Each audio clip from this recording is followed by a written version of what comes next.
foundation of wealth creation. Now, if you look at this, it talks about definition of generational wellness and wealth, why generational wellness and wealth matters, and financial literacy and education. Let's touch on this for now. What do I mean by generational wellness and wealth? Without even looking into this for too long, thank you so much for getting rid of that. But what do I mean by wellness and wealth? I'm purposely saying it so you guys don't read it. What do I mean by wellness, generational wellness, and generational wealth? Can someone try and explain the difference between those two? Basic explanation, general wellness is more about, I guess, mind and physical, whereas for a lot of people, or most people, wealth is material. Yeah. Anyone else? Generational to me is that it's not one-time instantaneous thing. It's something that exists and continue to exist if it come about. Mm-hmm. Yeah, true. What he said. What? Yeah.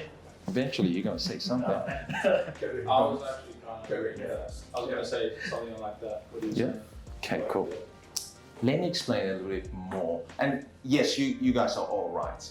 Now, when you think about this, I'm sure you all would have heard the term that, yes? Well, I got one for the generation. I feel like having generational wealth means that you're able to provide for not only for your wife, but your sons and daughters when they grow older, and you have enough money to support them for when they have kids. That's what I interpret what. Absolutely, absolutely. I wrote a particular verse down here, which is proverb.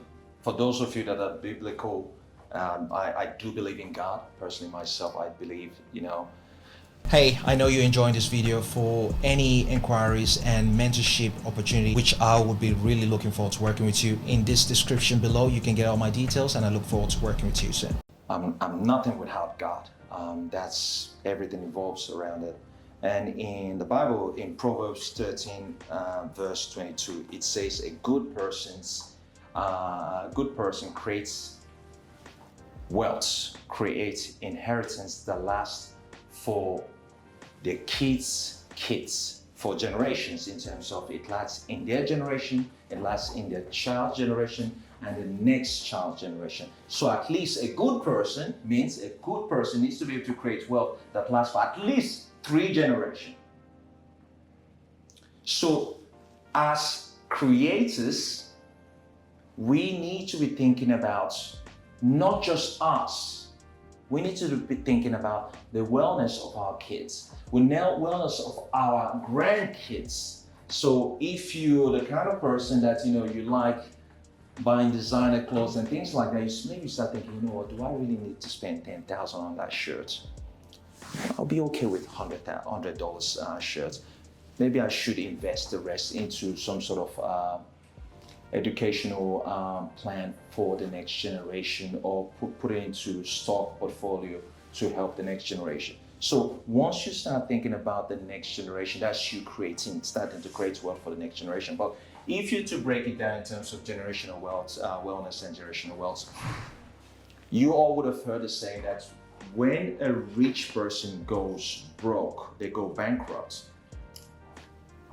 it takes them less the amount of time to rebuild that wealth again. And you all would have also heard this, that if you take all the money from all the rich people in the world and you divide that money accordingly to everyone all around the world, I can guarantee you guys, in less than one decade, all that money will end back in the hands of the rich people. How does that work? Common sense. One, money is a spirit of itself. Money is looking for good managers. People that are broke don't know how to manage money. And a lot of times people will say to you that, if I had more money, I'll be better with my money. Dude, it doesn't work that way. If you can manage $1, you most definitely can manage $1 million.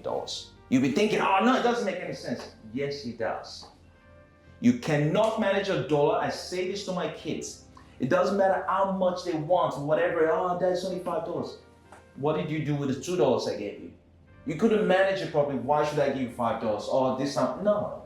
You gotta learn to manage the little you've got. Then you know how to manage bigger amounts.